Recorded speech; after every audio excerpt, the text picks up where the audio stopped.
Hello. I'm here. It is my record. Yes, it's using the right device. Okay.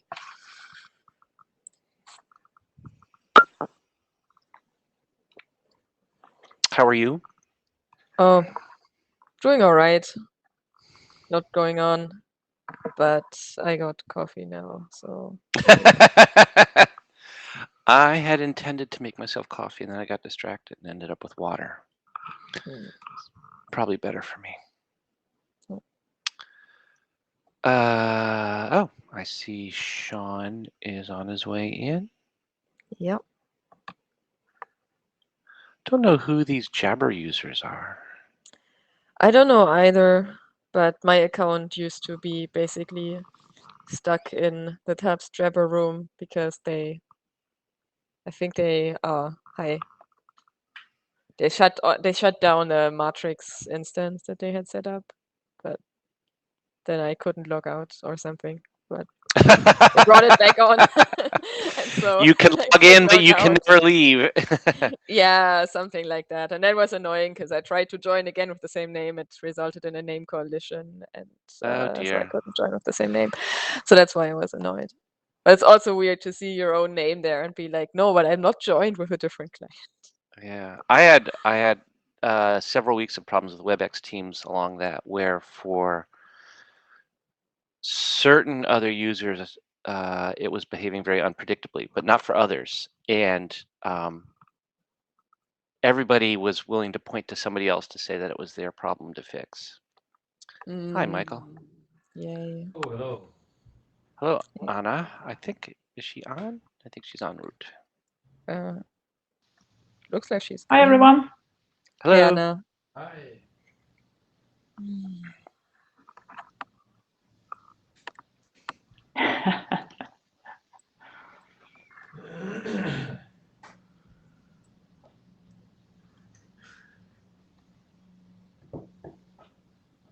Hi, Devon. Hello. Hello. Hello, hello. Hey, Martin. I dropped a few things into the notes page just to, Oh yeah. so the links notes would be page, handy that's a for good folks who point. don't have the GitHub windows open.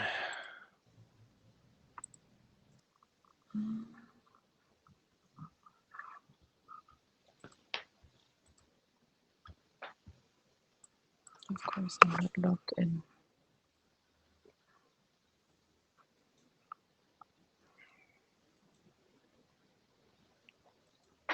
So before we get into the TAPS agenda, I just want to say that the response for the hot RFC has been somewhat underwhelming. So if anybody's got anything that they want to talk about, yeah, there's room on the agenda for lightning talks.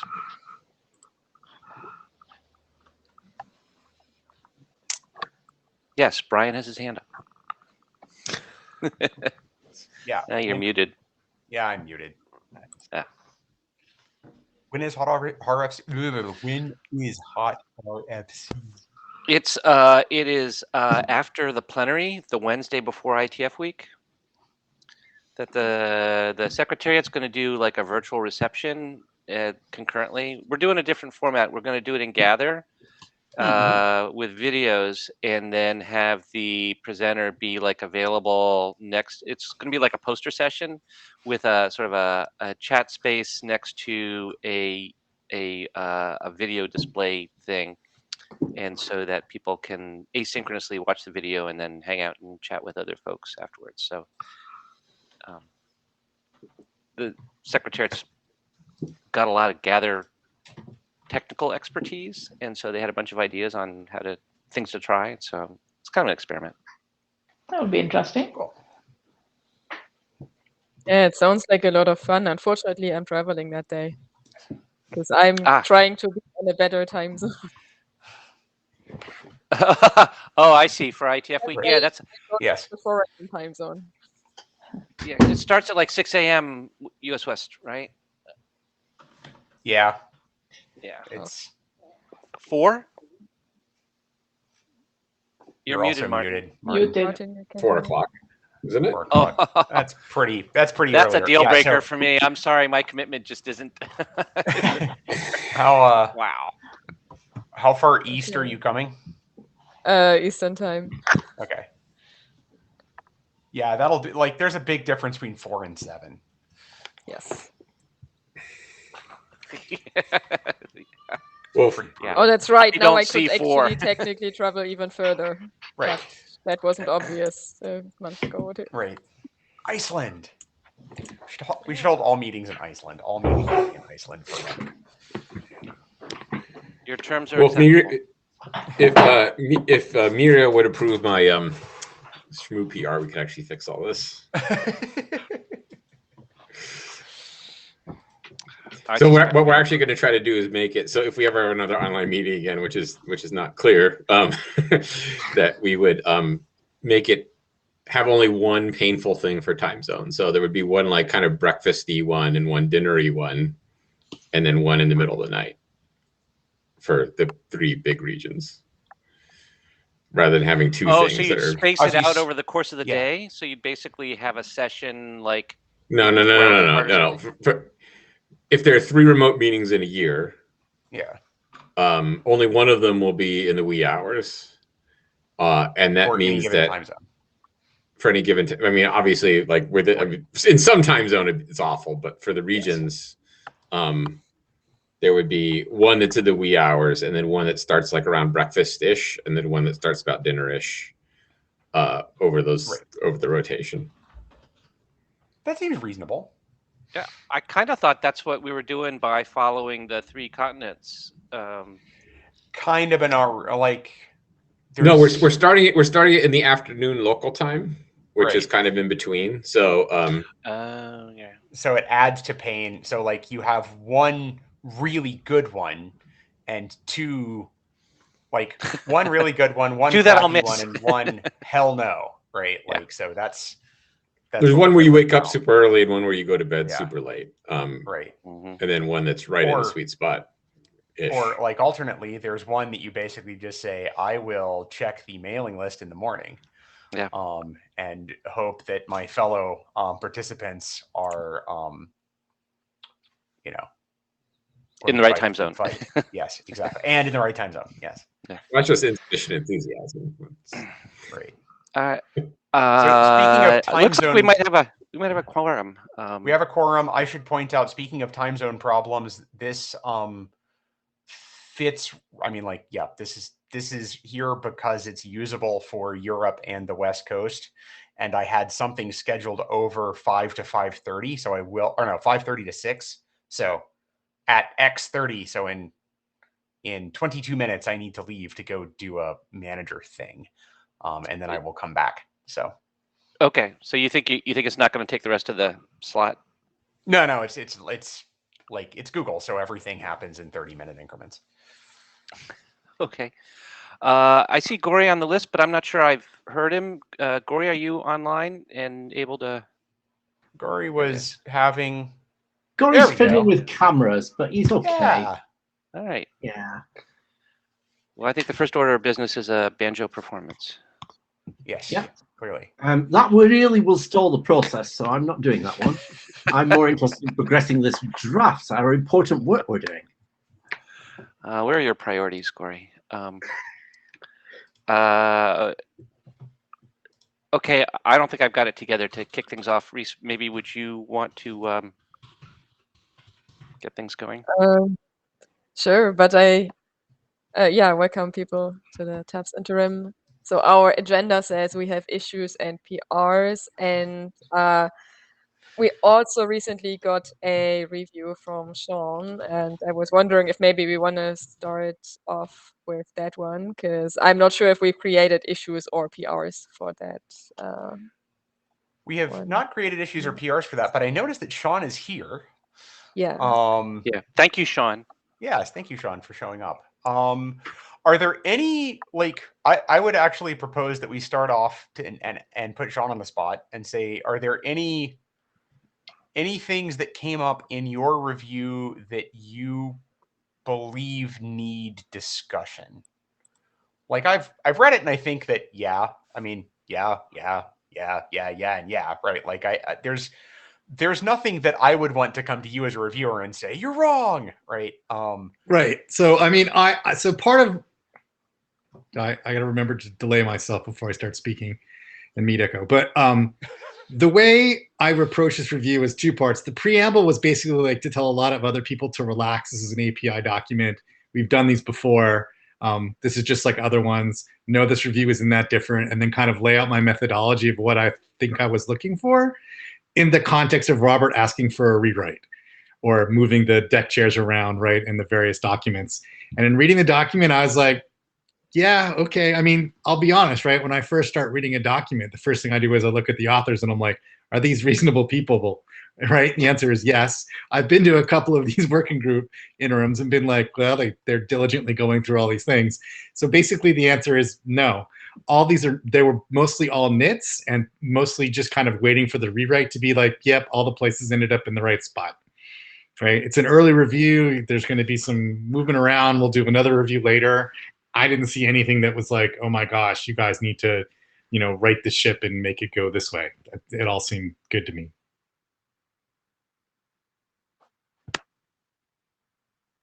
Exactly. So, do you the goal that we had with by wanting the early review was to catch any showstoppers, and it sounds like there aren't any. So that's great to hear.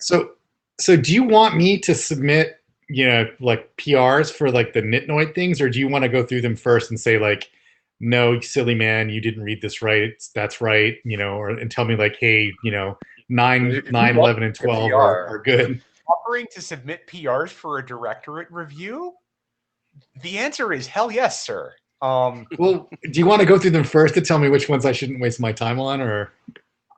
So I've taken a quick pass over this, and I did not, like, none of them tripped my "you're holding it wrong" detector. So okay, yeah, like you could even just give us one PR with all of the nits, and all right, I can do that. I need to get my GitHub foo up. Sweet. All right. Yeah. Thank you for setting a bar for all future directorate reviewers. Miri is not here, so I can resign from the transport directorate. But I don't think we accept resignations, Brian. Oh, damn it. I thought I was out. But I would be curious to hear what your feelings were about the structural questions when reading the documents. Because I guess that's something that will come up for discussion. I mean, so to be honest, I read all 3 of the drafts that are, currently outstanding, trying to like look for things. So I don't know. It's just my thinking of what would I be looking for? Well, it's not in here. Maybe it's over there. And they're all kind of interrelated. And it says go read the other documents anyways. So I'm maybe a little more laissez-faire than Robert is about where the stuff goes. I don't want to get put in the middle of, trying to fight the battle for the working group that, we shouldn't make the change. But I kind of thought it was kind of all right. But I'm willing to see where Robert maybe thinks some things need to be moved around. But I think if I was an author, I would be pretty asking some pretty poignant questions about what do you think needs to move where? Because otherwise, you want to avoid playing Bring Me a Rock, right? Where you guys are like guessing, like, what do you want me to change? And then it's like, well, that's not enough, or you should move that back. And that's just a waste of time. So we talked a little bit about this at the last interim when we were sort of like filing some bugs on things. And let me put this in a way so as not to cast aspersions on anyone. You're not recording this, right? No, it's not recorded. But I mean, like, everybody has memories.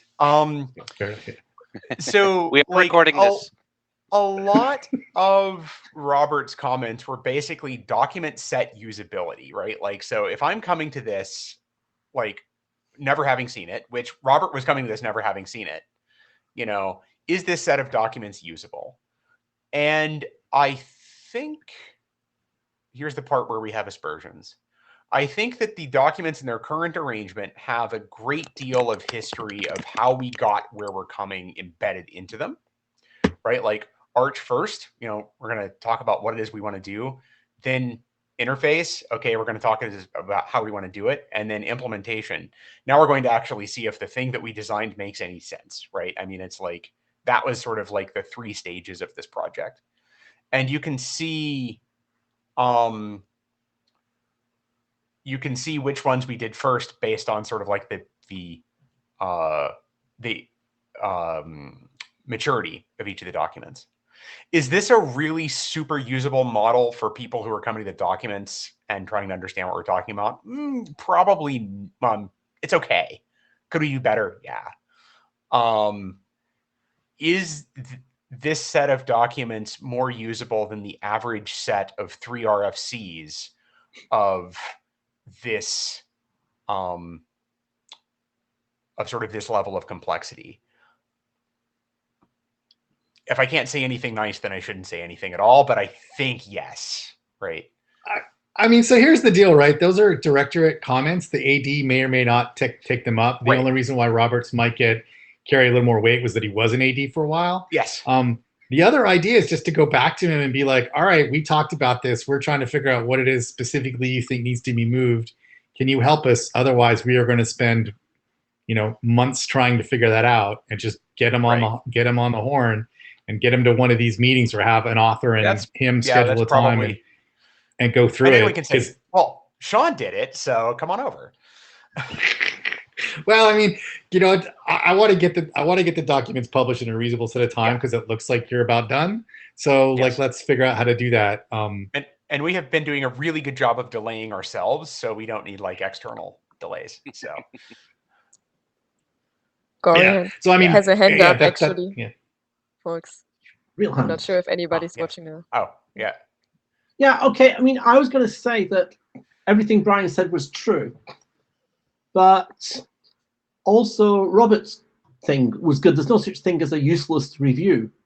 And to me, what this really meant was we haven't really read Arch again, having read the other things. And when I did that, and I saw glaring, horrible sentences stuck in the middle of this that kind of really detracted away and could easily cause Robert's comments, because we did stupid things in the middle of the document by adding one sentence here and one sentence there. I think reviewing but I mean, I'm not saying no eyebrows. So maybe we actually have a better document from his review already. Well, no. So my theory is that you should, take his review and go through it and take it seriously. I'm definitely not saying that you should discard it. I just think that whether you have to move section 2, 4, and 7 to this other document, and 2, 4, and 7 from this other thing over there, some of the review was, move stuff. Okay, great. Well, what? I think you're right that if you go through and a re-review with a fresh set of eyes, that's one thing. Sure, that's helpful. I think that's my position as well. I'd rather not move stuff out of the document unless there's a real tangible benefit from it. Yeah, I think that's a good principle, and I think we should adopt that principle, right? So we should make moves that make it way more readable. Yeah, I mean, to some extent, I think this is just a side effect of the very issue-focused way we've developed the documents, in that people have been focusing on particular issues rather than on readability of the thing as a whole. And we just need to take a step back and look at the documents as a whole. We're trying to build an architecture like a standard, and this is what we get. Yeah. But I mean, I think things like Quick, which did this very GitHub issue-focused thing, also then had people doing passes over the whole document, and maybe we've just missed that step out a bit much. Well, I noticed that Michael has already done this for. Sorry. So I was going to say that Quick did that actually multiple times. So, I mean, I think it wouldn't hurt. Right, and Michael just did that for Arch today. So. Yeah, and I tried earlier this week in a PR to remove the silly stuff. So I think we're probably getting there. I suggest we apply Michael's thing as somebody reads afterwards. Yep. So, Michael, do you just want to, everything? I think it's sort of the same. I've taken a quick look at your review, and everything that's clearly editorial, just PR it, and we'll look at the PR, and then we'll probably approve it. Yeah, there isn't anything major at all. Yeah. That I found, but I'm of course biased. But there isn't. I mean, some things, small stuff. We probably should do the last issue because I picked that out in GitHub because it's slightly different to the other ones. So yeah, if you the look at the 423 item GitHub, 3. Yes. one of them is a little bit more of a discussion. Do you want to talk about that, Michael? The last issue, I don't know. I don't think this is so. I think we have more important stuff. I mean, if you look at these art reviews, we didn't really get through all of them last time. I remember dealing with many that were assigned to me, but I don't think we ended up discussing each and every one. There are a few that are still unassigned. I think these are probably more useful to discuss.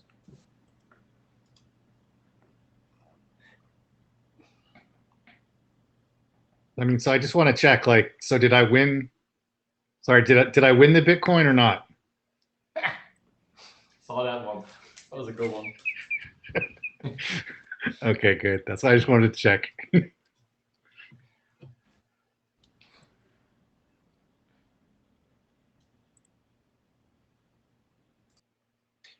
Sean, you can have all the awarded Bitcoins.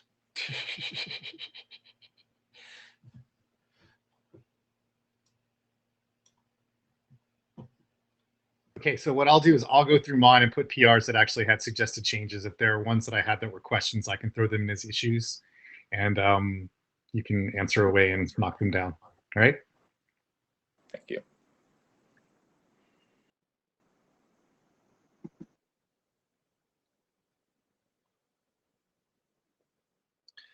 So since we're going to lose Brian for a while, should we maybe start with something that we know Brian's got opinions on, so we can move on to things that you don't have opinions? Well, I mean, I'm only going to be gone for like half an hour. So I would say during that half an hour, go ahead and all of the PRs that I might disagree with, just go ahead and merge them.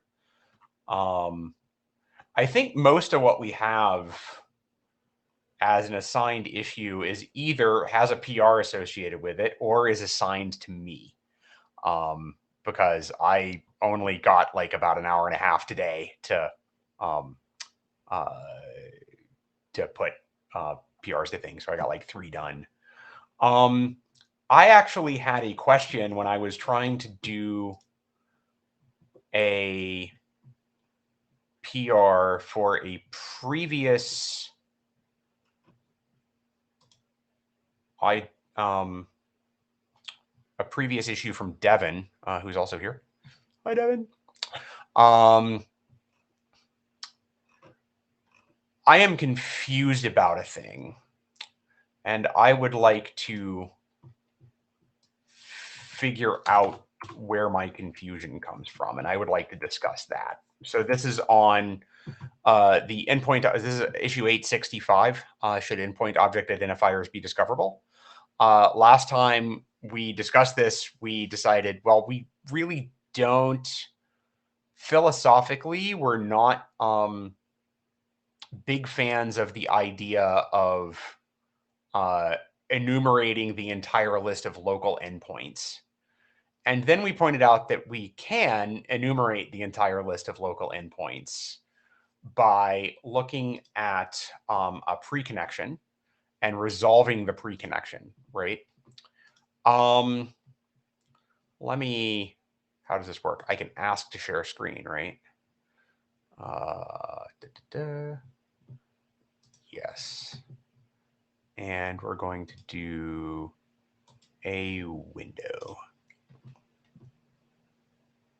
So that would be sort of like we'd add it, you know, down here when we get sort of like the array of local endpoints, the array of remote endpoints from preconnection.resolve. But up here, we say a preconnection object used in a rendezvous must have both the local endpoint candidates and the remote endpoint candidates specified. So you hand it a bunch of candidates, and then you ask it for the candidates you already handed it, which seems to be different than enumerating all of the possible local endpoint candidates. So I'm confused about, like, we decided that we wanted to resolve this issue by saying, hey, don't do it. But if you need to do it, you can go and resolve your pre-connection, but be careful, right? And I was trying to write the text for "but be careful," and then I realized, as I read it, this is contradictory, and I'm trying to figure out how to resolve that contradiction. So I Is think the difference between resolve and rendezvous? Right. I mean, you need to have resolved them. You need to resolve them before you can rendezvous. But you start with just the just a subset of the candidates, then you resolve to find the rest of them, and you do the exchange with the peer, and then once you've done that, you call rendezvous. So if I've got like just a pre-connection that just has a few properties on it, and I call rendezvous, and I haven't given it any local endpoint information to start with, will it just give me all of the things that it could listen on? I don't. I mean, this is about like interface enumeration, right? So the issue is that you need to get the remote. In order to rendezvous, you need to get the remote endpoints. So you need to find your local endpoints, share them via the server with the peer, which then plugs them in as the remote endpoints to talk to. And then you call rendezvous.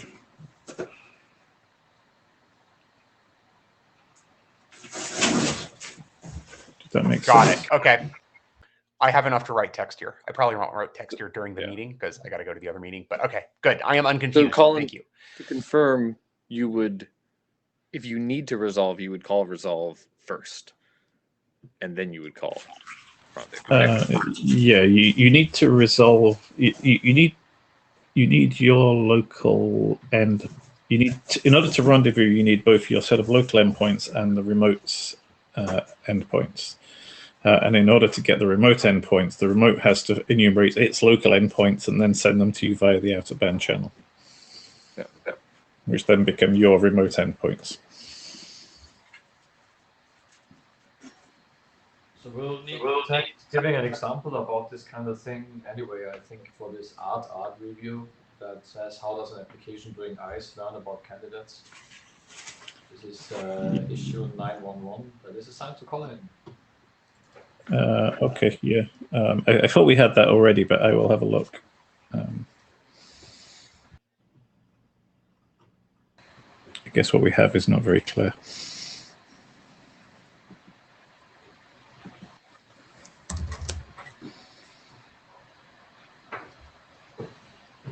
Good. So next issue, I'm actually going to go ahead and pop over to my other meeting. I'll be back in about half an hour.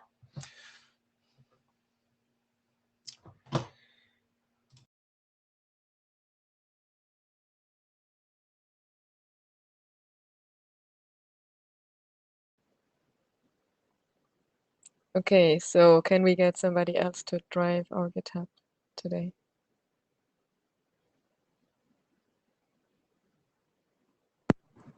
Would it be possible for someone else to drive this time? I'm actually also going to have to leave in like about an hour, but my screen is not in a state where I want to share it. Yeah, I'll do it. Thank you, Michael. Thank you, Michael. No worries. Do you really want to do it? I changed my mind, or yes, it says. Yeah, the changed my mind thing is kind of Didn't change my mind. meat conception. Okay. Oh, wow, that was great. You just multiplied everyone by an infinite amount. Yeah, I saw that. It's cool, isn't it? Yeah, that'll get it finished quickly. Yeah. Beautiful. Yeah, what do you want to do? Go through these issues? Or go through PRs maybe first? PRs first. I would say. Yeah, any PRs we can merge would be great. Oh yeah, there is one Mark discussed that I would love to discuss. Can we? Can you make it a little bigger, please? Yeah, let's discuss. The connection to a group I mean, do you see this, by the way? Yeah, but it's small. If you could. It is small. Command plus. If I look at what you see, then I see that again. Can you command plus to just make the font size make larger? the font bigger. Is that okay? Cool. Yeah, maybe a little bit more I don't know. would be maybe good full for me. screen. Does that help? Now it's the full screen. No, I don't think you can see it that way. But maybe Okay. 2 more Control More- plus steps more would plus, make yeah. it. Yeah. One more? Yeah. Okay. Huge now for me. Oh, Yeah, but this huge is for great. here. Thanks. That's okay. Is it readable now? Yeah. Okay. So this PR, I'll defend it. It adds some text that lets the passive side decide about grouping, because now we cannot do that. So you get a couple of connections inbound, you listen, you accept, you have the connections, and you didn't issue clone, but you want to group them in some way because maybe you know that they're in the tunnel, in the common tunnel, or maybe you know that you know something about the network where they're going to be across the same shared bottleneck. And then we could use all the interesting research that I have done and RFCs that I have written and things.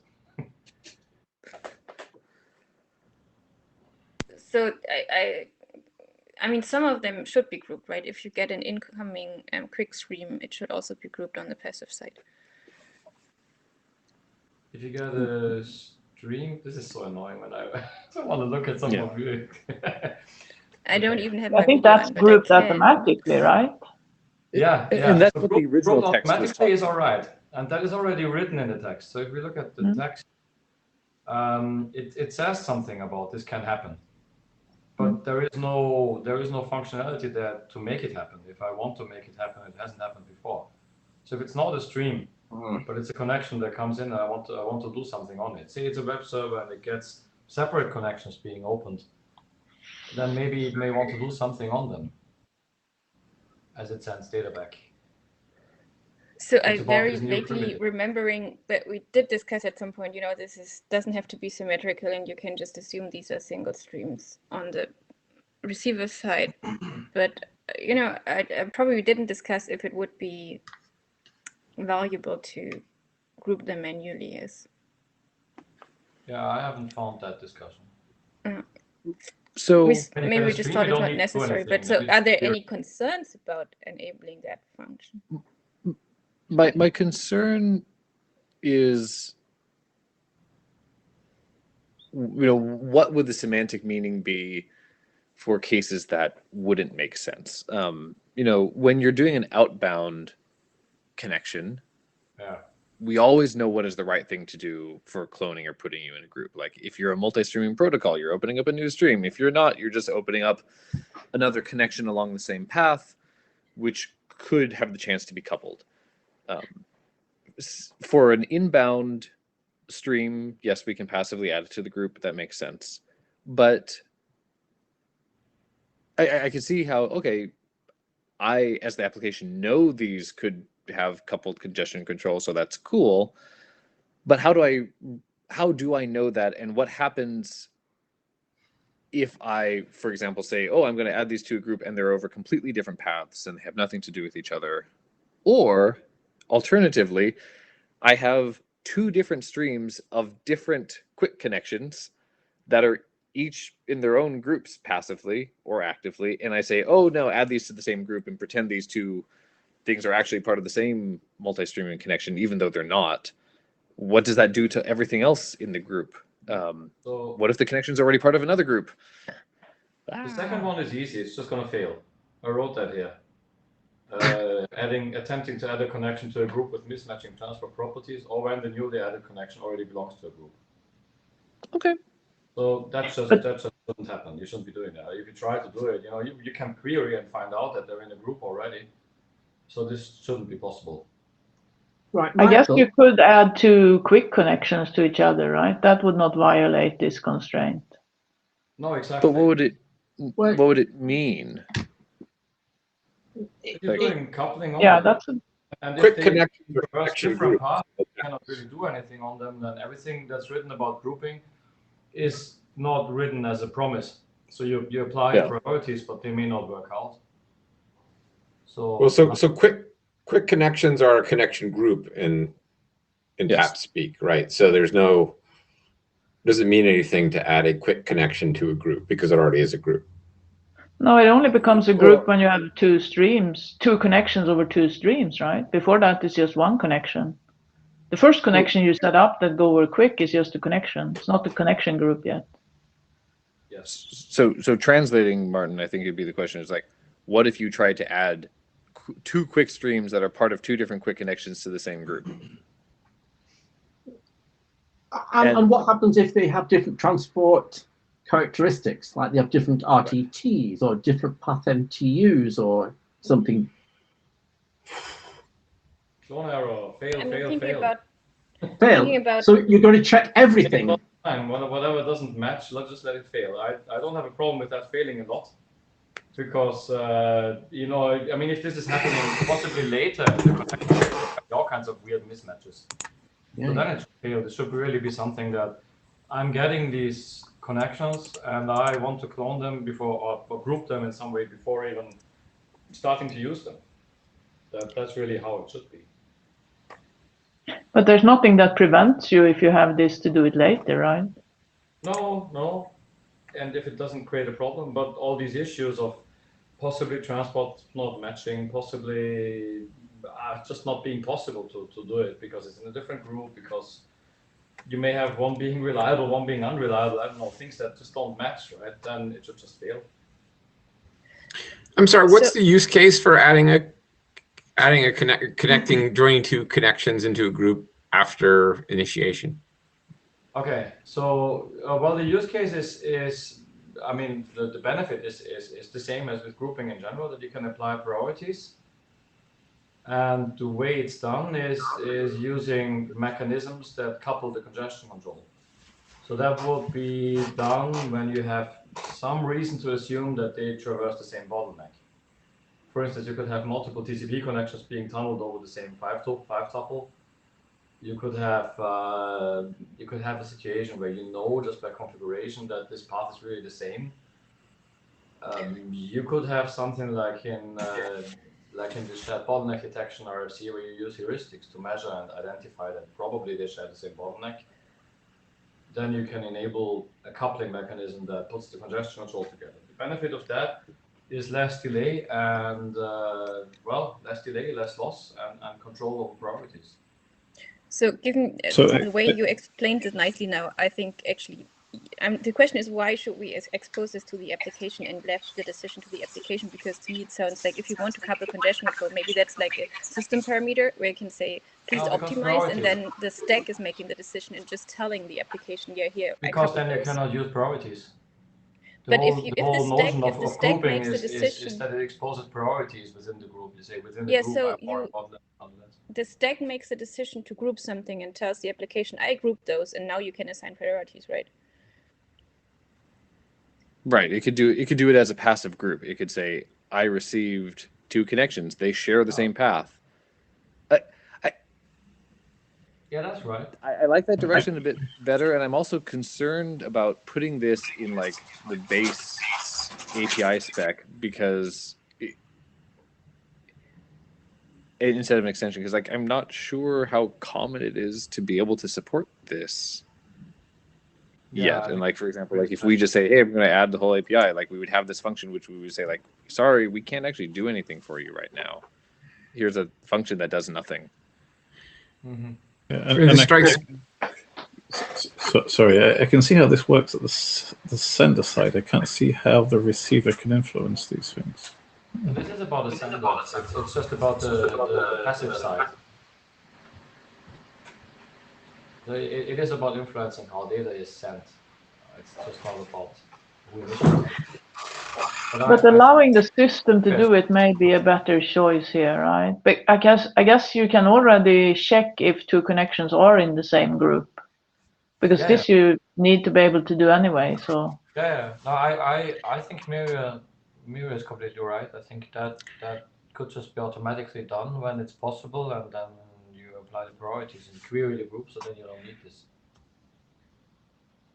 Does this exist in any widely used APIs today? What? Does this capability exist in any widely used APIs today? Certainly not. Gory, you have a question? Yeah, I was going to try and press Michael to write text that allowed him to do his research, but didn't actually put it in the spec.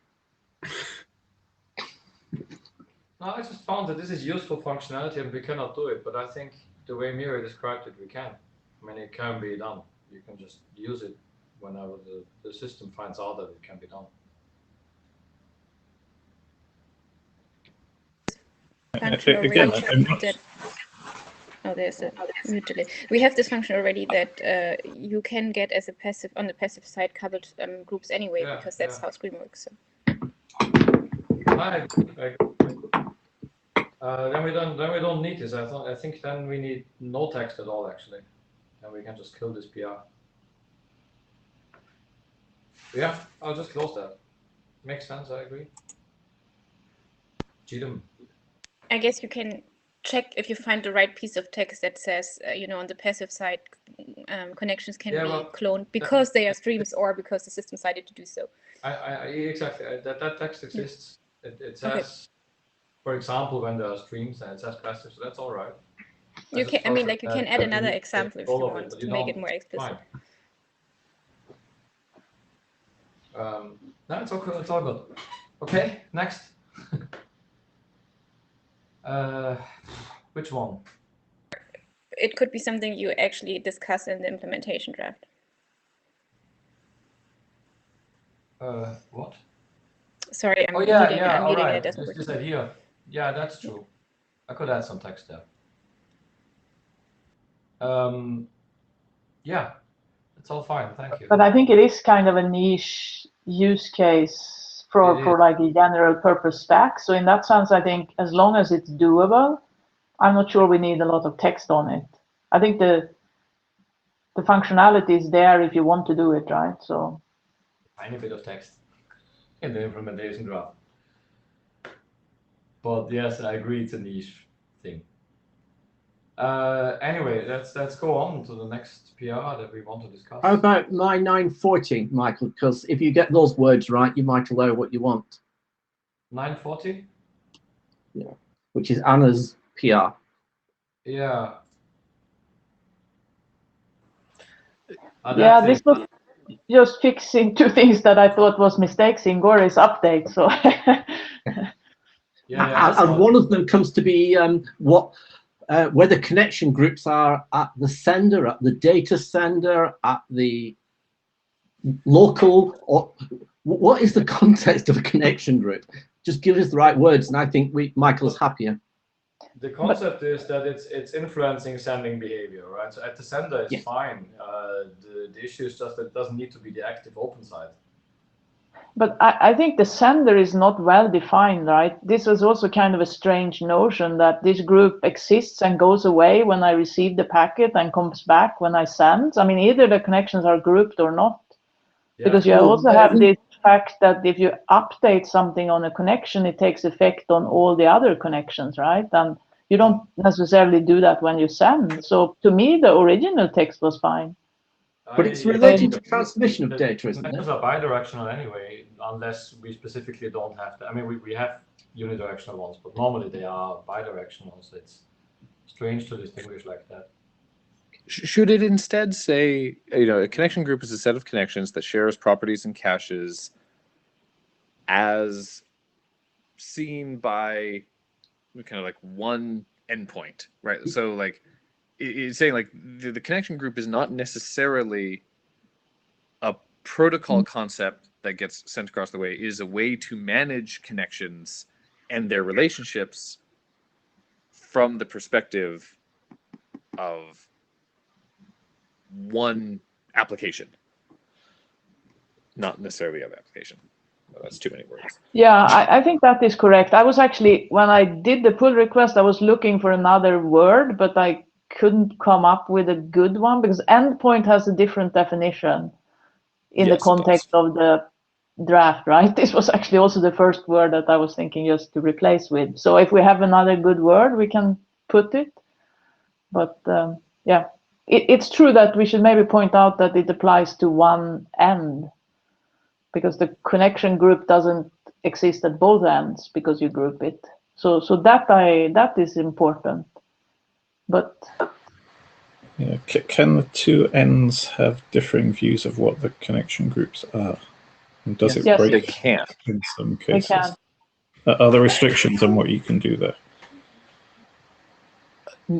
No, I mean, there are certainly cases like a quick connection, if that's a group, where you would have the same notion of a group because it is a multi-streaming protocol and gives you that notion. But if you're just saying, I have a group of things that I'm doing coupled congestion control and priority on, but I don't have a way to communicate that to you on the other side, then you may have different notions of what the group is. Yeah, there are not cases where one side decides to couple them in one way and the other side decides to couple them in a different way and things break. No, because it's only to do with how your side sees the network path. Yeah. Yeah, and I'm just thinking of cases where you've got multi-streaming where they have to agree. For multi-streaming, I think they have to. Yeah, within the same transport, they are going to be the same. Yeah, I think Yeah, I mean, the other end may not view them as a connection group because it may not even be a TAPS connection, but they are still connected. Yeah, but so for different streams, there you have on the wire or like min-band signaling, so it's clear for both what the state is, right? Mm-hmm. And for everything else, it's really just a local sending decision how you prioritize sending out your packets locally. So I don't see a problem. Exactly. So Anna's thing can go ahead if we can work out if we want to change at the sender, which is 3 words, into something more concrete, or simply remove it. I added it because of a review comment somewhere in the art review, which indicated that caused confusion about whether this was signaled end to end. So I think we should just add a sentence, and I'm trying to propose some text right now that will show Go for in a it, second. Tommy, as a proposed text. Yeah. Yeah, so if we should say something like it influences the sending behavior. Only the sending behavior, not the anyway. I'll let Tommy compose. Yeah, I would say that it's maybe not. Yeah, it doesn't influence the receive behavior, but we have to be careful with if it's only the sending behavior, because maybe it's also like timeout values and stuff. I'm not sure if that's the sending behavior. That's maybe a connection timeout, right? So. Yeah, are we accidentally prohibiting coupled receiver-driven congestion control? Do we care? I don't think we should talk about sending and receiving. I think we should talk about end-to-end. Doesn't make sense. Yeah, a word that characterizes the endpoint is what we need. Yeah. I think we let Tommy compose because I tried it and it was harder than it looked, even though I understood what it was. Yeah. Shall we? Yeah, and I got confused by your text because it didn't seem right to me. Do we really? I don't know. Do we want to go through them all? Do we take the most important ones here? Because well, we want to kill as many as we can. I beg your pardon, what? Kill as many as we can, because many of these have proposals against, which I think we just need to say yes to. Yeah. I can make a general question, like if anybody has any issue with any of these editorials, small ones, they should say it. And if it hasn't been said, then I'll just merge them in. So I had questions on this example, right? Oh yeah, that one, yeah. Then I'm not going to merge that one in. Yes, okay, we can discuss that one a bit. That's a good one. So the issue, I think the main issue, yeah, I mean, a couple of things, right? Should it be in displays or not? I wasn't really sure. I mean, I've written TAPS like code and it was very clear in my code, and still I couldn't really understand that example fully because some things are just missing. Yeah, maybe we need to see the example. It's very hard to look in the PR here and have an opinion. I mean, to even understand this, I had to look, you know, in the full text. I can make it a tiny bit smaller, and it fits fully, almost.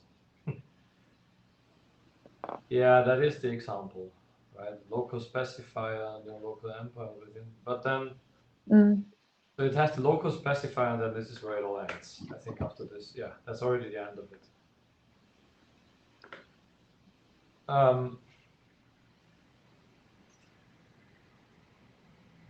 Yeah, I mean, so for instance, you complained about message data response coming out of the blue, and I completely agree. Like I read it and I tried to make this message context, but where does that come from? But I think there were a few more things where I thought. Well, at least I complained about the inconsistency now, right? Because somehow you now create the message context, and I think actually for the received you don't need to create it maybe, but Yeah, you don't. So that is the start wrong. with that should have been inside the receive event handler, right?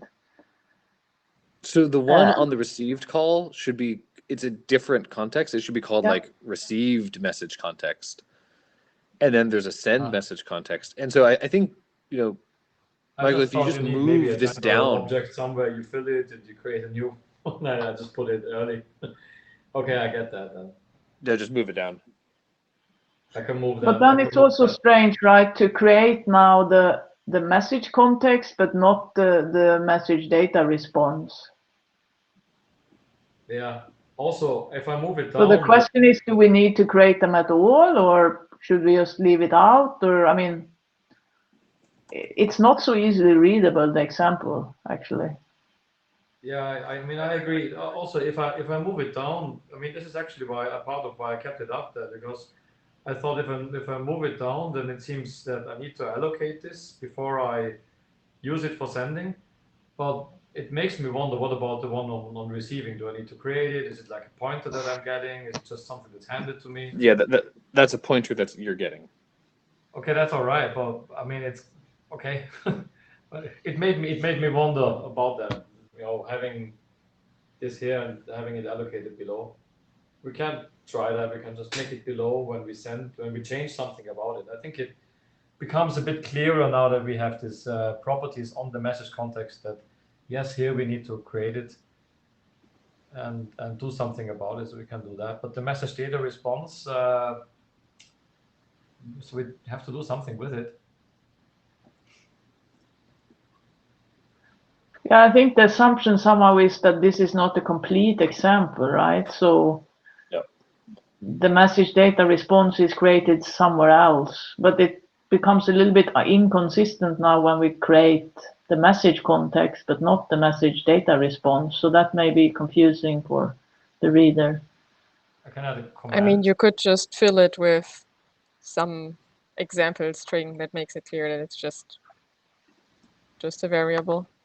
I mean, we have an example in the interface draft where it says message data equals hello, and that is sort of, okay, here's the thing you put in a message.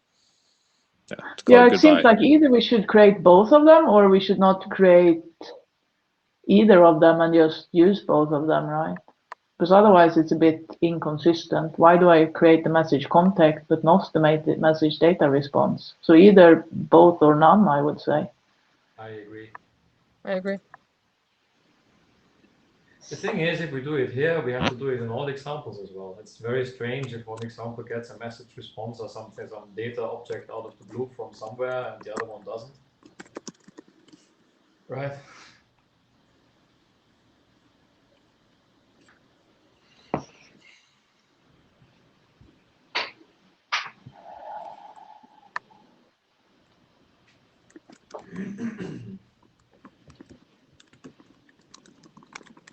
I don't know how many examples we have that would be affected if we created both of them. I mean, otherwise we just don't create either of them.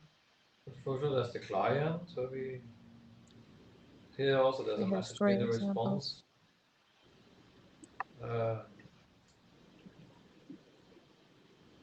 But there, it was for a receive, right? So that one should not be there, I think. Or what's it? Or wait. What? Yeah, right. Because it's just a pointer that we're getting, or like an object that's handed to me. Yeah, I guess that's okay. Mm-hmm.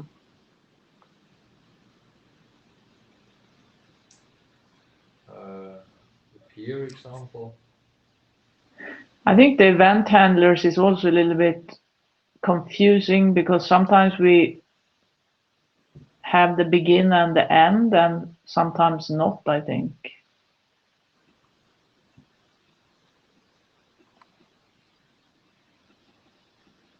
Yeah. We have begin and end. Yeah, ready. I think we should probably just iterate this on the issue on the PR more. Yeah. I don't think it's the. Yeah, I can try an update and create a, I don't know what, create a message data response. I don't know how that's supposed to look. I mean, what fundamentally, Well, what is the issue really asking for? This was about the message context being confusing when it is implicit, and I guess implicit meant that it's not being allocated. I had trouble even understanding this. This is why I wrote this. Is this enough? Yeah. I think the confusion was that you have a receive and you get the message context, but then you don't send one. So maybe the question was to make it more explicit. Yeah. I mean, we could also not do it because it only says consider doing it, and answer saying we considered it, but it made all the examples much more complicated and longer. But I think the simplest fix would be to just, add one setting on the message context and send it, or even just send it without allocating it.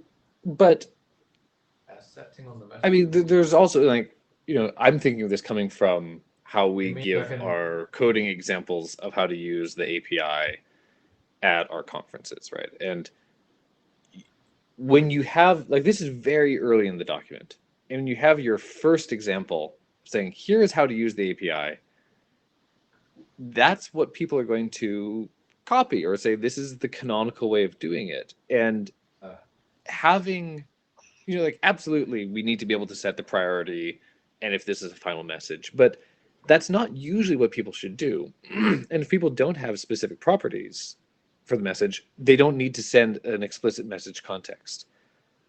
So it seems like we just be encouraging a kind of bad habit here. Yeah, and also. Well, I'm fine with leaving it out. I think Michael was trying to resolve the feedback from the review by inserting it, right? And I think the insertion did not work, so that was my complaint. Right. Yeah. Could we have an additional example later? Longer. I mean, all the examples get longer. We have to do it in the server. We have to do it in the peer example. We have to allocate the message data. I don't think we should do it. We can answer by saying that we found this made on the examples didn't really help. So should we have like a later example that does this? Maybe somewhere in the message section. I think maybe we do, right? Yeah, we have. I mean, the lines that do it, we have that. Like for adding properties, we have that. we have these add property thing. But yeah, I think the comment was to have it earlier in the document, right? Not saying that it didn't come, because at least, as you said, how to set the properties is explained later. Well, talks about this specific example.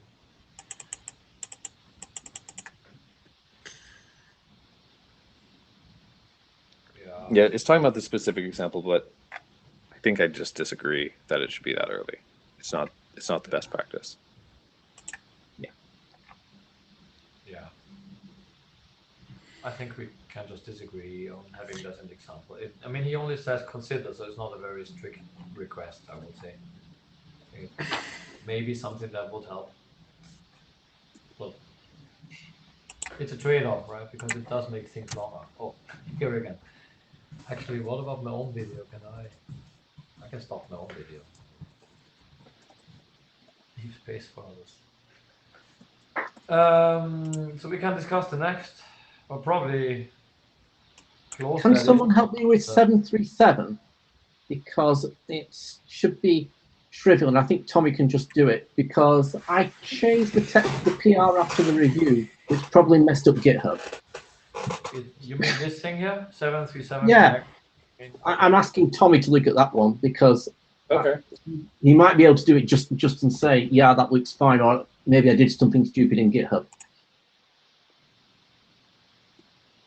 Okay. So the context here was to I'll say something you smaller. made a PR for this. Yes. Is this the one that was in the intro to start with? Yeah. So I took my PR, removed it from the intro because that really looked stupid when I came back to it, and I put it, Okay. I think, where Tommy suggested. Okay, cool. Let me check it. Yeah. Okay, so how about I just check it, if it looks okay, we can just merge it.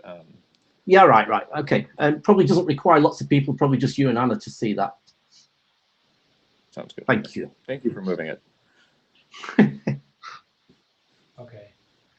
Okay, So Michael, actually, back to you. The one that we just discussed, I should probably just close it, right?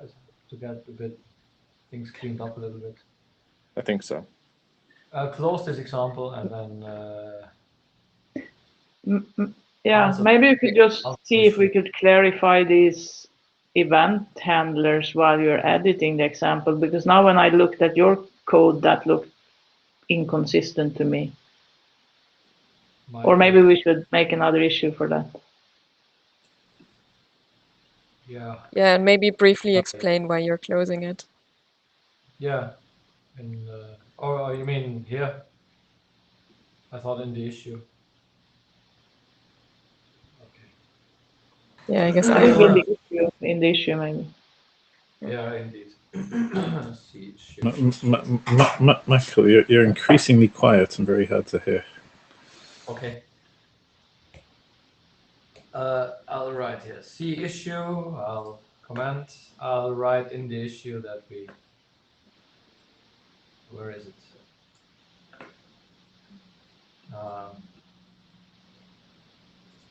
Yeah.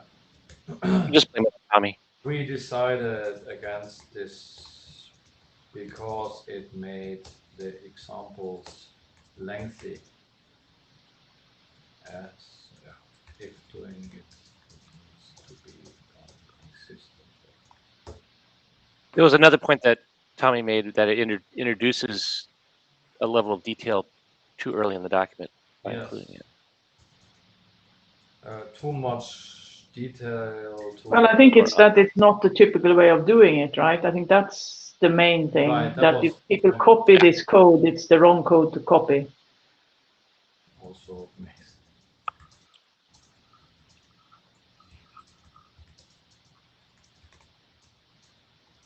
Like a rich example later in the document, which twists all the knobs.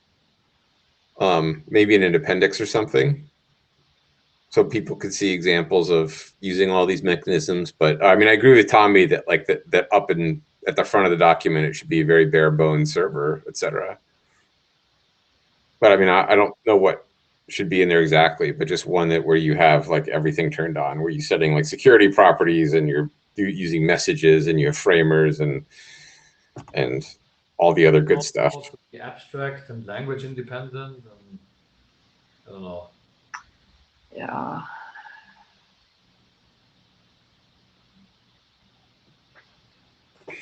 Anyway, this one I'm closing, so we can go back to the PRs. What next? We want to discuss Multicast. I saw that Colin has reopened it, reopened an issue or something. No enthusiasm over Multicast. We can discuss it if you like. I don't know. I don't care. I want to do something efficient here. It's probably never efficient to begin with Multicast. I think there's Is some. there anything that somebody is keen on discussing? Like I was keen on discussing my other side. There's some simple ones. Can we just go maybe from the top of some of these ones that Brian had and just let's do that. Try to merge them. It's probably here. Yeah. Okay. The IPv6 address specified with scope is equivalent to this IPv6. That seems okay, doesn't it? Go for it. This Merge it. this question about scoping. So merge. Yep.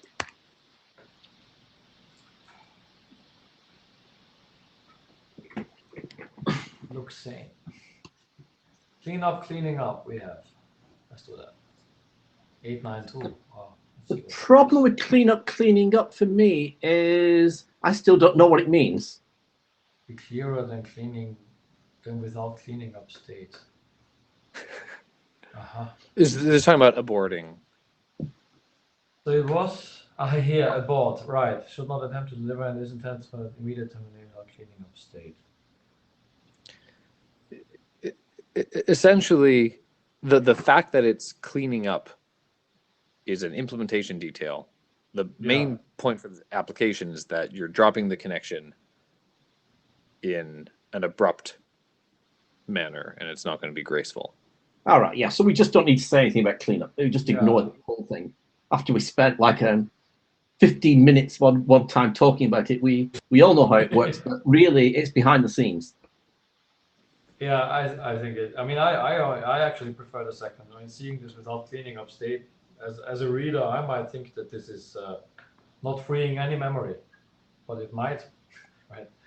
So right. I mean, I think it's good as it is. So we merge. Yeah. Good to go. Yep. Doing it. Next. Caching and racing and implementation intro. 883 and 890. Why we want to isolate sessions? Okay. And this, talking about racing before you've described what it is. Okay. Privacy issues.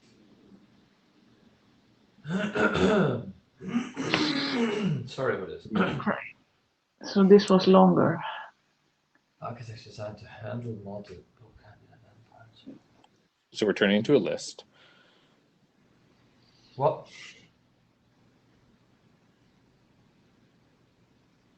It's essentially just breaking this out into a list. Into a list, yeah, no, I see.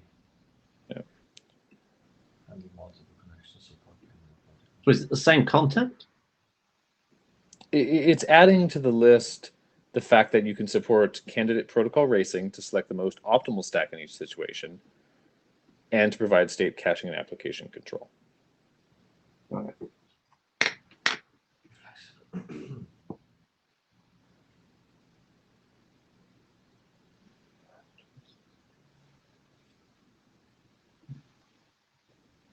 I think this looks good to me. I think this should be capital S here. I think someone should read it carefully and then just do it, but maybe we don't have to do that one now. Yep. Yeah, because this one just came, I think, today, right? Yeah. But in principle, we think it's the right direction. Yeah. Just needs some review and it'll be fine. Okay, so then next. Small fixtures to Gloria's latest Arch update. We had that. What was the conclusion? Did we agree on this? We should merge it, or should? Oh yeah, I proposed some text. You did it already. The group represents state for managing connections within a single application. Yeah. And it's, if Anna thinks it's ready, I think it's ready. Yeah. Yeah, that's fine. So if you want to click commit suggestion. Yeah. Oh, who? Anna? Oh, that, yeah, me. I should commit. That is true. Thank you. Indeed. Did that, and I can merge. Then you can merge. Yeah. 3, 2, 1, merging. Yeah, thank you for helping that. Got rid of a lot of little things. Okay. Thank you for writing this. Come on. Address ambiguities. How to address interface. Let's do it. Is it okay now? No. I'll do it later. Small fixes to go. Address ambiguities, how to specify interfaces. There was a bit of discussion on that one. Yeah, that one. Specifying interfaces. I think that one needs some more. Right, there are different ways of doing it with interface or the other way. Well, Philip isn't here to defend himself, so should we just table this one? Skip over that. Yeah. Probably good. Yeah, this one, I think people agree, right? And then Anna brought up that there should be a reason. It's kind of strange, right? Because the documents are actually not consistent now. Even with should, they are not consistent, because I would expect that we followed our should unless we say why not. Yes, and I mean, I agree. The thing is that I always wanted there to be a reason if we don't have any of these things. And I remember that as we made that decision, I couldn't find a reason, but I think Corey puts it exactly right. So my rationale was that the generalized, right? I think that was a good idea, Corey. Yeah, my rationale was the thing we missed out was actually a soft error. It is, and there could be other soft errors. So we should just have a soft error handler which deals with all these soft errors rather than saying here's a new one. We have that. I mean, everything is really solved. It's just about fixing the min-set appendix. But do we have a soft error where it fits already, or we need to modify slightly how we? We have that already. We have it, but it's not called quite that. It really fits. Let me see. There's a notification of ICMP soft error. Yeah. Yeah. So if this wasn't an ICMP soft error, it simply was a soft error, then it would cover TCP soft errors, as in retransmit time. There is a generic soft error event. Currently says ICMP in the text. It's called so ICMP soft error message arrival. Yeah. Okay, so that should maybe be renamed to be called notification of soft errors. And then you can have ICMP as the example. Yeah. And then also. I mean, here I support that. But hold on, because I think this is just about enabling or disabling, isn't it? Here, isn't that a selection property? Because we do have the actual just soft error. Yeah, specifying transfer property. So this is just a selection property. Okay, I got the wrong one, did I? Have these errors or whether or not. So where's the whether an application considers it useful to be informed of it. So where is the actual? Actual error is in 831, and that's just a soft error. There you go. Oh right, yeah, okay. Oh, that's good because we already did what I wanted. Exactly. So we have it. It really fits. That's what I thought when I looked at it. It really does fit. Everything is covered. So then we just need to take away this bigger, I suppose, thing in Appendix C then. Yeah, exactly. I just need to put the explanation in Appendix C that this is covered by this. Okay. And that just removes that we don't support it, right? Yeah. So I'll keep this open as a reminder to myself. Michael will close this after finishing the PR that updates interface min-set appendix. Right? But we still want it to be a should, I guess, or? Michael will merge this. I think we do. I think we agree on the should, don't we? I mean, the reason you changed it was because of this inconsistency, but maybe it's still a good change. Yeah, I think it probably is. I mean, somehow I don't like it if implementations skip too many of these things because it takes possible functionality away, and most can be falling back to not doing anything anyway. But it is very restrictive, right? I mean, and the TAP system is a bit heavy to implement, so I suppose should is probably better in general. If we agree, okay, then I'll Merge this after doing the other one. Remove special values, update. Oh yeah, oh, this is one to discuss actually. It's just an editorial thing, but it's a bit heavy. So there was this, well, let me show you. There was this thing about the special value of an integer. An integer can take a value like undefined or something like that. And the suggestion was that I would do it with a type enumeration, and it appears in multiple places. The way we've defined the types, I found that enumeration isn't the right way to do it, because an enumeration in our definition here has the same type only, but tuples really fit. And all of these things were, they seem to be fitting with tuples. I mean, so for instance, here I have a tuple that is integer Boolean. I say the integer value of this tuple specifies the following. This particular case really does have an additional special value of 0 that I think Sean complained about, the special value and the special value. So this one now just has one special value. And then the Boolean value of the tuple, if it's false, the integer value will be ignored and the meaning is full coverage. So I have text of that style everywhere now. Instead of defining a new special value. For instance here, the Boolean value in this tuple is false, the numeric value will be ignored, meaning is disabled. So is that general approach, does that look okay to people? Yeah, I mean, I think it would end up looking different in different languages. Yeah, but sure. It's fine for this. Yeah, I slightly worry it's going to confuse people who are coming to this from languages where sort of where they have enum types and tuples. I mean, we have tuples already. You know, it's returning either an error or an integer. It's not returning a tuple of an error and an integer. Returning. That's not about returning.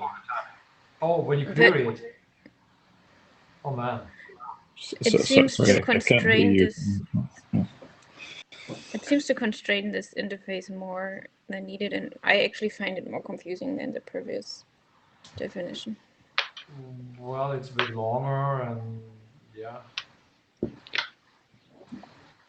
But then, I mean, I see the point of saying that an integer with special value undefined or something like that is unlimited. That's also not beautiful. I mean, I agree to that as well. I don't think it's not beautiful, but I think it's easy enough to understand. Or I mean, Sean is here, so what was the concern? I don't think this was Sean's concern, was it? No. Sean just had that was just about the special value of 0 on top of having another special value. Great. Yeah, I mean, I think what we're saying here is that these things either return an integer or they return an error. Right. So, like, there's like newish languages do this. Exception-oriented languages do this through exceptions. Pretty much all over anything in Google or that's leaked out of Google, you use abseil status or, right? Like, so this is a very common problem in control flow, mixing control flow and return flow. I mean, so we're not going to solve it in TAPS, right? It's the sort of thing where if you're implementing it in Rust, you'd return a result, and if you're implementing it in Python, you'd return an integer or throw an exception. Right. So, Colin, why do you talk about returning? I mean, this is not. Oh yeah, this is to return, right? This is adjusting a property. Yeah, this is for adjusting a property. This is an input value. To receive a checksum or right, this is an input value. Right. But it's the same principle, though. But it's not primarily about what it returns. It's about how you adjust an integer value with a special case as well. Right. So this would be a but struct. just writing out. This is an abstract API. Everybody will implement this different in a different language. So writing out in words, this is a special value, seems easier to me. Yeah, I mean, I think it's the same principle that what goes in is either an integer or it's some other thing, which Something might be else. represented as an integer, right? I really don't know. I don't have any strong opinion either way. We did that because this review asked for it. I feel this is the cleanest way out I can make, but we can also say we don't do it. I think this is the cleanest solution to the thing, but I also think we shouldn't do it. Yeah. I mean, maybe people can take a longer look at it and wrap their heads around it, think about their opinion, and then we can make a decision about this later. I don't mind if it's closed. I don't mind if it's merged. I don't mind if it's changed. I mean, I just did what was asked.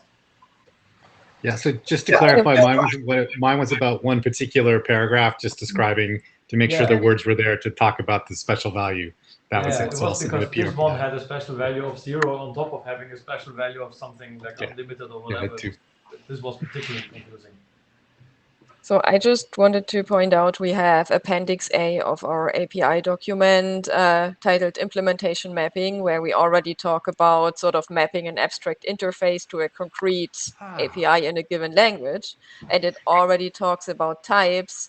For example, for integer, it says it can be represented differently on different systems. And in Python, a function might return none or raise an exception. So we kind of already have part of this, and maybe we can refer to that appendix somewhere, but maybe not everywhere we use it. Yeah. Yeah, I mean, I think it's also okay at this point to say, you know, that this either takes, one of these or one of these, and not actually try and write it as a type, and just say, well, if you pass in an integer, it does this, or you pass in the special value of whatever, and then let the people influencing it in whatever language do whatever it is they care about. Yeah. Because we already have like the language that's in A1 in types already kind of covers that as. Do you want to write an or in the type line? Yeah. Or special value? Yeah. And maybe that appendix needs some extra words that says, there are different ways of implementing these. Yeah. Can do that. Okay. I'll put it on my to-do list to change it and do it that way. That one should be easy, I hope. I was just going through these cases of traditional and modern and at top and underneath.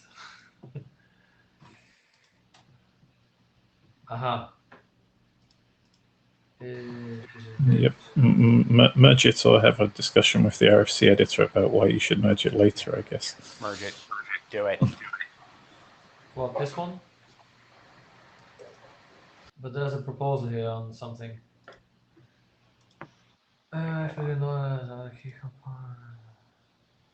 Implementations that provide the interface. I think Gurley didn't like the system providing the interface, right?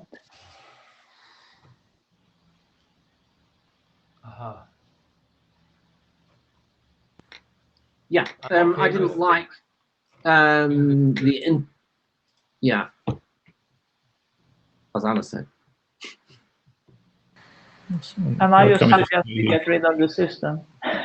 What could we just say implementations of the interface? Okay. Implementations of the interface. Yeah, easy. It's to disambiguate a little bit the whole system of TAPS versus the interface. Yeah, but it's actually the implementation that provide the interface in some sense, right? Because it's not the interface itself, it's what you do with it afterwards. Yeah, right. Yeah. So depending on, I don't know how this is a separate line thing. Implementations that provide the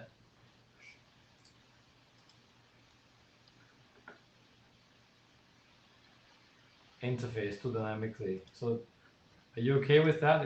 If I commit these two and then I Yeah, that's good. okay.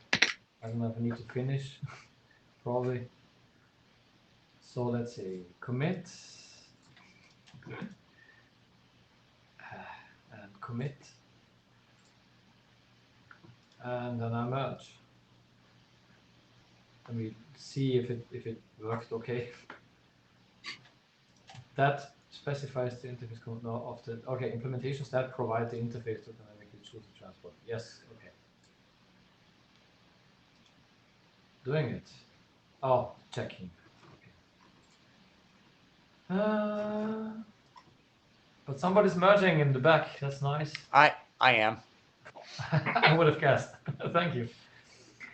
Don't worry, I'll send another PR in a moment, so like the number will start going up again. Okay. Priority values.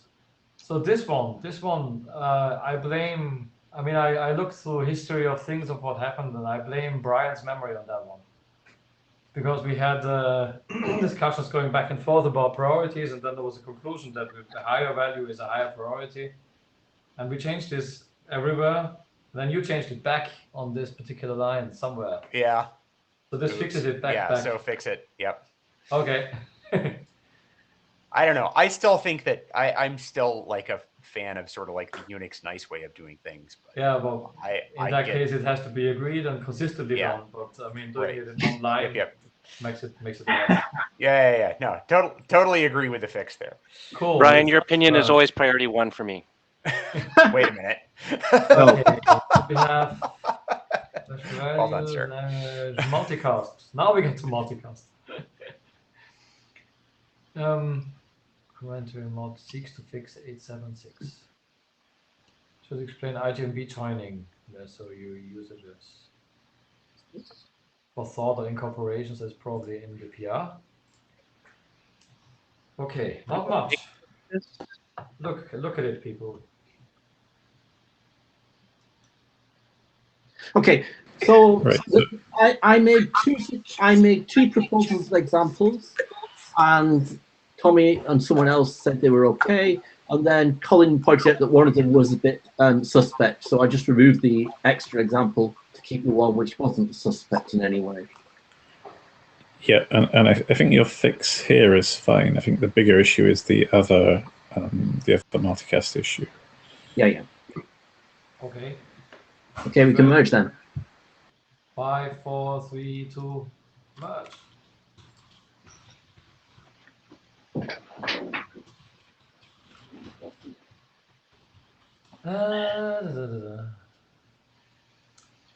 Yeah.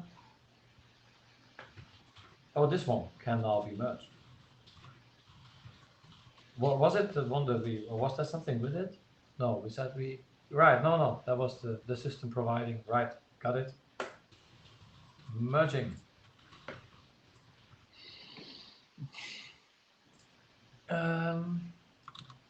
So there's only this one which we don't discuss today. And we can start looking at issues. Right? Okay. Cool. Shall we take all the ones that are not assigned to anyone? Yeah. Is there a way? Yeah, to nobody. That's what we take. Plenty, but that's all the old stuff. That's only one page. That's not too bad. September, yeah, but is it time for quick? This is old stuff. So we always begin time for from quick. top, maybe. So we have the newest. Yes. Arch review. Oh, that is from me. This is introducing head of line blocking. Well, we just decide who. I mean, I'll happily do it, but Brian might want to do it, and I'm not going to fight him over it. Go to take it, Gory. Yeah, all right. Assign that one to me. I just read them. They're obvious. I'd like it, but like complicated I thing. know what my calendar looks like between now and the next interim meeting, and like it's going to be another one of these things where I find 2 hours right before the meeting to write stuff, Fine. and I still have like 3 open issues that I need to fix. So Brian, do you want to review it? yeah. Okay. That one's So what sorted. about this? Corey, you want to take this, or who wants to take this? Which? The long one. I think the long one needs a discussion thread. Does it? I can have it, but somebody needs to read it and think about it. Yeah. All right. Are they connected or? Or I'm assigning it to, but if I assign it, then yeah, okay, I'm gonna assign it to you. But these are. Do we want to come? Do we want to come back and do we want to all like maybe take a moment to read it after we've assigned all of these other things? And if we have time at the end, we can come back and talk about it a little bit. Yeah, I think so. I think To answer Anna's question, this is the last of Michael's review comments, but I thought it didn't fit with the NITS list that the previous one was. It actually has some substance to it. Okay, you split it into. So this one, okay, does it need discussion? Okay, I mean, I was a bit confused as I read through the document, because I saw things like connection message capitalized early. But I believe now that this is a long discussion for nothing, and it was really just one sentence that got me stuck. Because indeed, everything is being defined in that document just later. So I think it's about avoiding capitalization before the definition comes. And maybe in the end, it's only one sentence that does that. The last item of the list in section 1.2, which is, I think, a new sentence that Gory added probably. Which has this inline definition saying what a connection is with capital C, but then it has a capitalized message, and that threw me up, saying, what is this? Excellent. I think it's a tiny thing probably in the end. Yeah, that was put in to fix a tiny thing as well. So, Michael, why don't you do a PR? Suggest it, and I'll review it. I can do a PR. Yeah, okay, I can do that. That sounds easier than the plan was. Yeah. That's good. Sorry. Send events too limiting. Yeah, that needs a bit of discussion. It's art, not me. At the discussion, wherever I move my mouse, something pops up. At the discussion of send events, I worry that the API is closing the door and allowing the API to channel information about what's happening because of a send that may be available for future transports.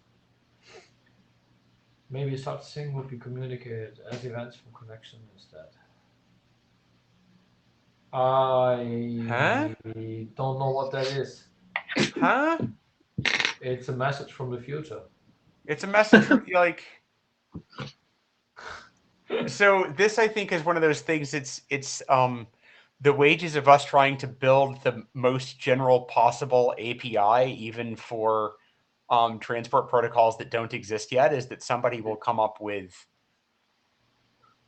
Like, I think we even have an RFC for like IP over faster than light, right? Like we can. I don't. Yeah. I'm not sure what to do with this. I think it's a protocol-specific extension, and therefore we don't have to document it. Yeah, like when it comes. Something because of a send that may be available for future. Yeah. I mean, unless someone has an example. It's like you might care about. It's hard to know what to do. I was being facetious when I was talking about faster than light, but like, yeah. I mean, if someone had an experimental protocol where they were playing around with different ways of doing it and needed some sort of extension, then we could see if we could generalize that. But what do you mean by what's happening? Are these like, is this network feedback? Yeah, I think so. And I guess maybe something more path aware that has more information, but the problem is we're sort of guessing what they mean. Channel information about what's happening because of a send. So these are events in response to a send action. So you send a packet, and that causes something to happen, which causes connection state to change in such a way that even though you know which send sent it, like, so I think actually no, this is fine. You can get connection events are completely asynchronous anyway, right? And it's like the problem here is we're talking about the only thing that can happen related to a send is a send event. And like, I think the point here is, well, you might actually get some other event that happens because you tried to send something. But I would think that like that doesn't need to be bound to that send. right? That's just it's an asynchronous thing that we don't care about the causality of. Yeah, exactly. I don't think it affects the send. I think this is asking for something like a message context as a parameter to soft error, but I think we don't need to define it. We can maybe say something that. I'm not But it's sure not we a should- connection soft error, it's a send soft error. Well, he's asking, Yeah. could it be a part of it? Maybe this would be a connection soft error, even if it's specific to a send. I mean, it could be done like that. But I mean, you can also add more events, right? If you want to. Wait, why does this need a connection soft error? There can be a send error. There could be. I mean, we have send expired or send error can be the result of a send event, send call. And then you can have a connection event in addition, I guess. You mean it could be one of the send errors that could be more specific? I mean, it just says send error. I guess send errors can have specific error codes. Yeah, yeah. Yeah, so what do we do? Anybody want to write some text about it that somehow addresses this? I'm not sure this is great transport protocol design to do this. Yeah. In the first I think place. I think this is closed with. I think this comes in the mapping document for that new protocol. Yeah. I'm writing something. Right. Okay. So I'll let somebody write something. Corey, you're right. Is the issue here the restriction on exactly one event in response to each call to send? Is that what they're complaining about? Might be, or it might be specific errors. I don't really know. But it also complicates things if you can get multiple, right? We can actually also throw this back to our reviewer. We already invited him to look at issues, or if we have PRs, we can reply to that email and say, hey. Yeah, I mean, I suppose there might be cases where you send a packet and you get a trace of events from different devices or something coming back. That might be an extension. Maybe that's what, maybe he just saw that and he think, okay, a message can be sent or expire or cause a specific error, but what if something else happens that you people haven't thought about? That must have been the logic.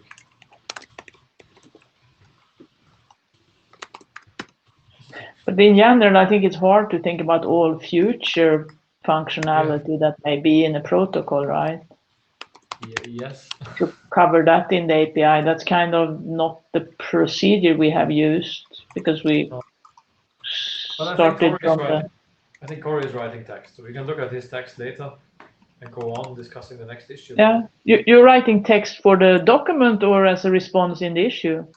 I'm writing with text in the issue which says basically, I don't like it, but it's nicer. Okay. Yeah, that's what I understood. Now we can look at that. Yeah, or you can add to it if you don't like it, or watch to get more clarification, because maybe the answer is we understand what the issue was. He's written already. Yeah. I think this is probably best solved for a new transport that needs this sort of API. Might further make the transport API more complex.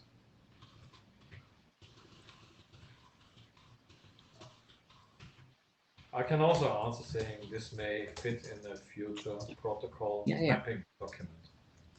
Sure, right? It would. I think it would, yeah. That was brought up. Mm-hmm. Okay, all right. Okay, scope versus framer. Is the scope used for message contexts ever anything but a framer? If not, could this section just say framer? 911, message context. Scope.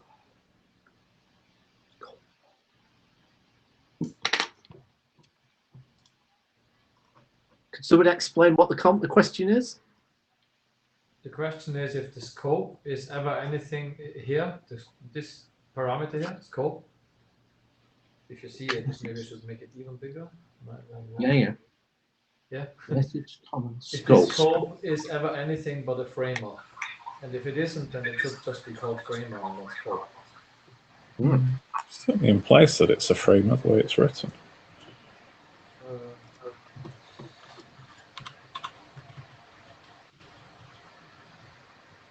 The options buffer. I would suggest this is an Ask Tommy moment. Yeah. Is he still here? No, but we can still enforce that question onto Tommy and see whether he has any idea, because if I start it seems in our case it's just a framing, yeah? I can get a view of it still here. I can see you all multiple times for sure. But... Just assign it to Tommy.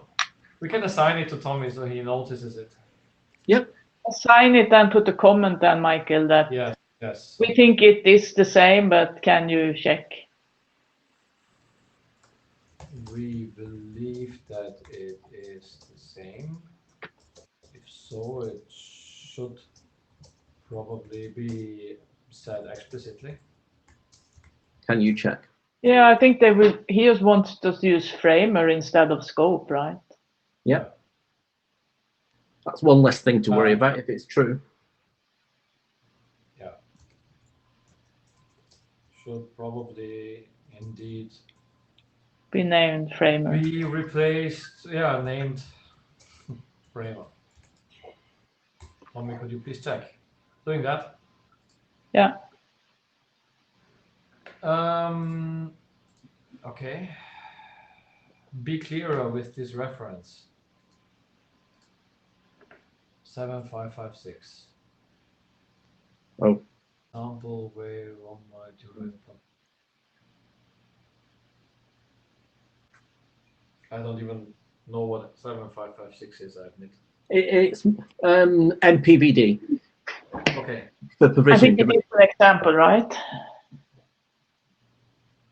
Last bullet before section 8.1. I would play my Ask Tommy card on this one. I have a comment, and if Tommy agrees with it, I'll write text. Can I go for that? The Ask Tommy card? I think it's an example. I think you can write text and then ask Tommy to review it. Oh, right. Okay. All right then. Sorry, we'll write text. Established additional properties of the path. What is this anyway? The query connection properties will include different information. Aha, this is when we query properties of a connection. And then when they're established, then we can learn about the path in use, like for instance, from the provisioning domain. Aha. Yeah, so I'll assign it wrong. Okay, it is already assigned to you. Good. Next. Must not.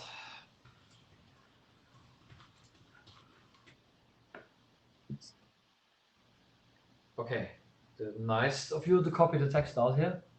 The protocol-specific properties are defined in a transport and implementation-specific way and must not apply across different protocols.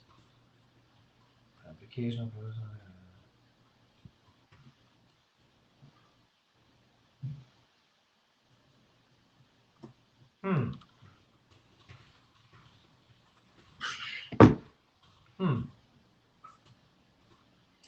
Okay, so in the RFC series, we generally use must not because it's a requirement to interoperate. This isn't such a thing. It's a beautiful part of our architecture that really goes wrong when people don't do it, but it's not a must not for interoperability. Mm-hmm. Should we write something like so it should be recommended to not reuse, or? Yeah, but we can prefix it by being really strong and say the TAPS architecture expects, or whatever, it expects it to be used in this way, and applications, yeah, we recommend that you don't do it, but we say beforehand that it's really important that you do. Does that work?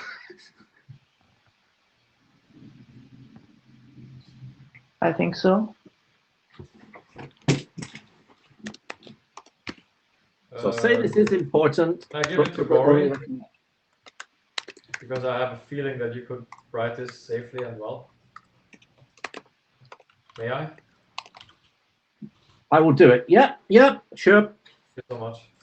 If we've all talked about it, that's fine. Great, thank you. Improve text about local copies of objects. I think we're reaching the end of the undersigned things, pretty much. There are several places where the document says changes to function. It's been called, do not have any connection to existing S. A S. Word object.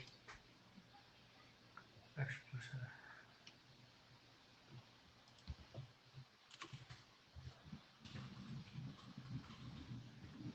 I think we will not see any. I think this is probably what we had in mind with. I mean, I remember that we thought about things that way quite often. That this is like a local copy and it shouldn't be cross-influencing, and then that made us write some text. This is the deep copy stuff, is it? Where that is and what that is.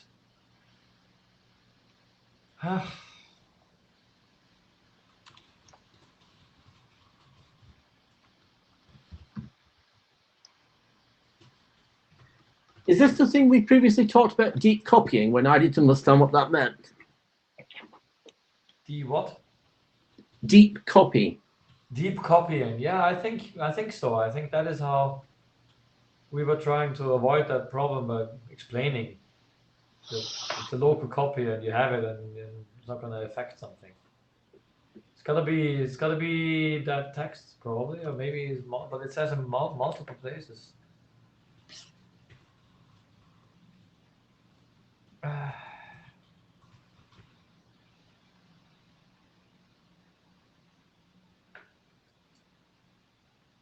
You know what? I'll just volunteer to go through the text and look for these things and see if I can say it clearer. And then I'll make a PR and people can look at it and say, no, that's not it, or whatever. Is that a good idea? That is a good idea. Yeah. Yeah. To make a start at least. Okay, then Can we maybe do a quick scheduling discussion now that we have Got assigned? one Yeah. this one on wasn't. Oh no, wait, no, wait. Oh, we're good. Actually, I think we're good on assignments, right? Wait. Like this send events. Yeah, can we do 879 and just remind me that we're all happy with what 879 was?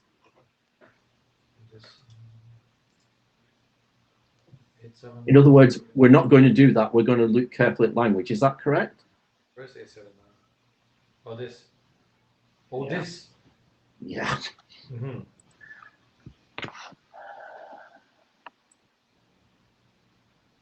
I haven't really read it. 6940. I think this one's I actually remember fixed. the issue very well, but like the discussion that followed, I haven't really. But this was some conclusion that came from last meeting, right? That was Right. then not agreed with. I don't know who. I don't know the discussion from last time because I was There were smaller fixes. There was overall TAPS system requirements belong in this IDD API or the separate RFC.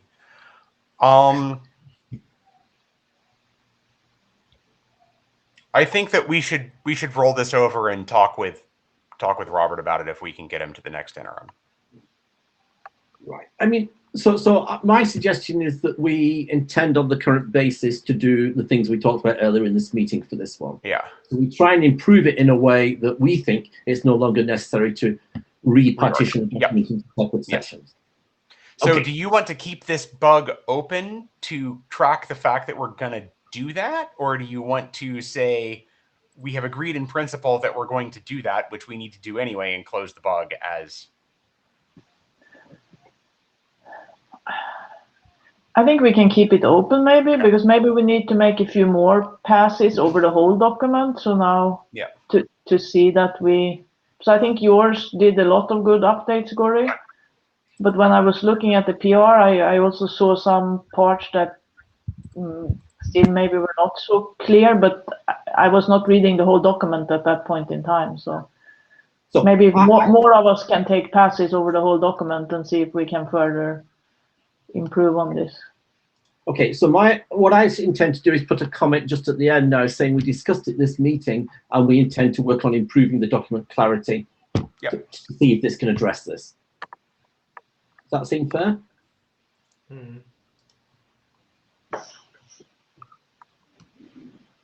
Sounds good to me anyway. All right. All right. Yeah, that was my understanding from earlier, and that is why I put in the notes that we are moving text around only if it significantly improves readability, I guess, as opposed to moving a lot of text to interface. Right, got it. Okay. But there was also before some suggestion to not have normative language in Arch, right, and to change the status and things. But this we are not aiming for, as I understand it now. Correct, or? Who are you asking, Anna? The rest of the people that were there last time and that are there now. Yeah, last time we were basically. Yeah, Teresa? Oh, yeah, last time we were basically saying, oh, yeah, let's go with Robert's suggestion and make architecture informational to just be like a very short, high-level document for people trying to figure out if TAPS is interesting to them, and then have all the sort of meat of the specification in API. And that would imply moving normative language to API. But I'm not sure if we're doing that anymore. I have not really heard people speak to that. That would be a major change. Yeah, that's what we were discussing last time. We seemed in agreement, but then Tommy pushed back, and I'm not sure if we're still. Yeah, I have to agree with Tommy that we did discuss the normative language thing, and we did decide that we have some high-level architecture principles where it's worth using normative language, and that should stay in the architecture document.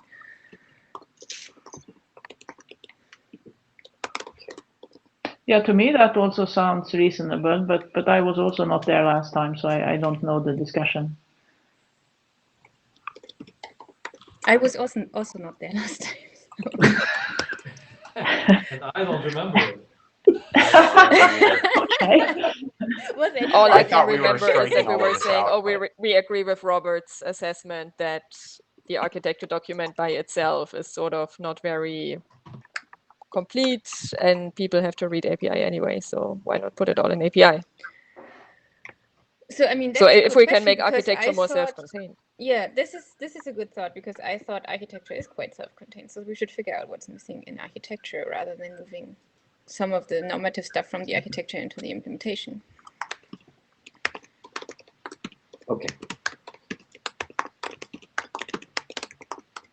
That's why I wanted to talk about it, and I think I can write something now, and we will stick with reviewing and improving architecture to make it okay.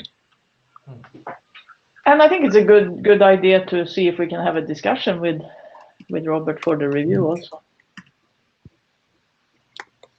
Robert did indicate to me that he was going to try to attend today, so I'm not sure what happened, but. I think there are multiple ways to split architecture and interface, but one important point is really that both of the documents have a standing value on its own by being an own document. So. Okay. Reese wanted to get to scheduling. I could maybe stop sharing. If we have sort of an idea where we stand on 879 now, which I think we do. Yes. Yeah. Okay, cool. Yeah, I mean, I wasn't sure if scheduling would take 30 seconds or the rest of our time, which is 7 minutes. So I guess wanted to do it now. So our default meeting date for next interim would be November 17, which is the third Wednesday of the month, but which is also the week after IETF. And I'm not sure if that is sort of too soon and people might have other calls. And so what we could do is, I guess, maybe not the week of Thanksgiving in the US, but we could just do December 15, which is the third Wednesday in December, or we could move that one a little bit up to sort of have it earlier in December. So that's Or one approach. The other approach that I was thinking is that we keep the meeting on the 17th, and if it turns out that there's a ISTAR conflict, which will hit a bunch of our active members, IAB or IESG, then we would just cancel. I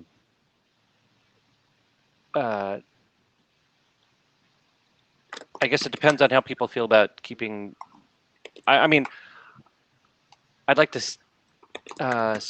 keep the momentum going. That I think that if we lose 2 months between meetings, that we end up having conversations like some of the ones we had today, where no one can remember exactly where we left the discussion. Yeah, I just think that we should like add some extra time here because nobody will be working on TAPS during the IETF week, so that's the week we can already add on top, right? All right. I see some agitating for December 8th. So why not? Let me just confirm. I didn't hear that, Martin. What was that? Why not December 1st? I have a conflict on December 1st. We have an IB workshop in that week, but that doesn't mean you cannot have a meeting. All right. Isn't the IB workshop later in the day? I would assume. So it's anyway kind of a hackathon-like thing during the week, so I'm not sure. Okay. But an IB workshop would take Miria, Tommy, and Colin. So I think that's not necessarily. Not necessarily. And Michael? And I could probably also step out, so this is not a big concern. Well, I mean, well, we can do the 8th. I mean, it's not a big. 1 week is not a big deal, but just in the principle of trying to move it up, but not have such a big gap as people asked. And then we will have a gap between December and January, anyways. I guess. Right. I mean, is there anybody who knows they have a conflict on the 15th, just to see whether is that even really an option? I might December? not be available.